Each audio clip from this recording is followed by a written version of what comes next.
সমুদ্র থেকে স্নান করে ফেরার পর এখন আমি রেডি হয়ে পড়েছি। আমরা সবাই যাব লাঞ্চের জন্য বাইরে। প্রচন্ড পরিমাণে খিদে পেয়ে গেছে। বাইরে যাওয়ার আগে একটু ছাদে গেলাম, কারণ একদিনও ছাদে উঠিনি এখনো পর্যন্ত হোটেলের। আর হোটেলের ছাদ থেকে দেখো সমুদ্রটা কিন্তু একদম সোজাসুজি দেখা যাচ্ছে। তারপরে আমরা সবাই মিলে চলে গেলাম কিন্তু লাঞ্চের জন্য। এই যে এখানে টোটো করে যাচ্ছি, আসলে বুঝতে পারিনি প্রথমে যে 13 পার্বণটা এতই কাছে। আজকে দুপুরের লাঞ্চ আমরা 13 পার্বণে করব, যেহেতু পৌষ সংক্রান্তি। আজকে দুপুরে কিন্তু আমরা সবাই ভেজ খাবার খাবো, যার জন্য সকালেও ভেজই খেয়েছিল সবাই, শুধু আমি ম্যাগি খেয়েছিলাম।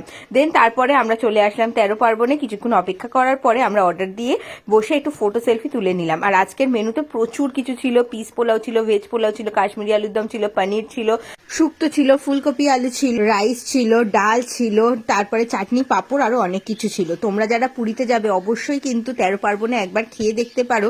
অসাধারণ ওদের কিন্তু রান্না বান্না। আমার মুখের এক্সপ্রেশন দেখেই তোমরা সেটা কিন্তু বুঝতেই পারছো। মানে আমার তো মন ভরে গেছিল, প্রত্যেকটা ডিশ ভালো ছিল।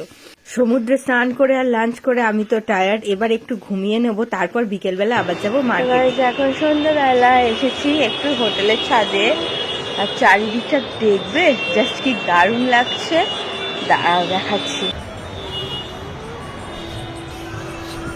আমরা যেহেতু ওই স্বর্গের দুয়ারের কাছে মার্কেটের মধ্যেই হোটেলটা নিয়েছিলাম, যার জন্য মার্কেটের এই অসাধারণ দৃশ্যটা রাত্রের বেলা কিন্তু আমাদের ছাদ থেকে ভীষণ সুন্দর লাগছিল।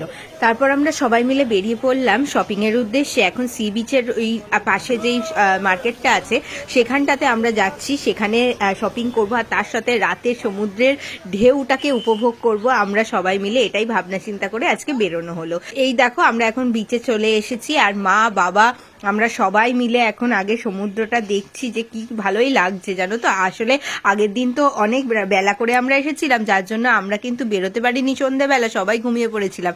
আর সেই কারণেই কিন্তু আজকে সন্ধ্যাবেলার সমুদ্রটা দেখে আমাদের এত ভালো লাগলো। তারপর শুরু হয়ে গেল আমাদের শপিং। সবার প্রথম তো পুরীর ফেমাস গামছা। গামছা না নিলে চলে। তারপরে শাখা দিচ্ছিল দিদি। তো তারপরে কিন্তু আমরা চলে গেছিলাম যে পুচকে পাচকাদের জন্য কিছু জিনিসপত্র কিনতে। এই যে আমাদের সোনামার জন্য একটা ব্রেসলেট নিয়েছিলাম। তারপরে আমাদের শপিং কমপ্লিট করে আমরা গিয়ে বসলাম বিচের পাড়ে। সেখানে বসে বসে সবাই মিলে গল্প গুজব করছিলাম, আমি গান শুনছিলাম, আর তার সাথে সমুদ্রের যে দৃশ্য সেটা কিন্তু অনুভব করছিলাম। আর এইভাবেই আজকের দিনটা আমাদের কেটে গেল। তোমাদের ব্লগটা ভালো লাগলে লাইক করতে ভুলো। পরের ব্লগগুলোর জন্য চ্যানেলটা ফলো আর সাবস্ক্রাইব করে নোটিফিকেশন বেলটা অন করে রেখো। টাটা।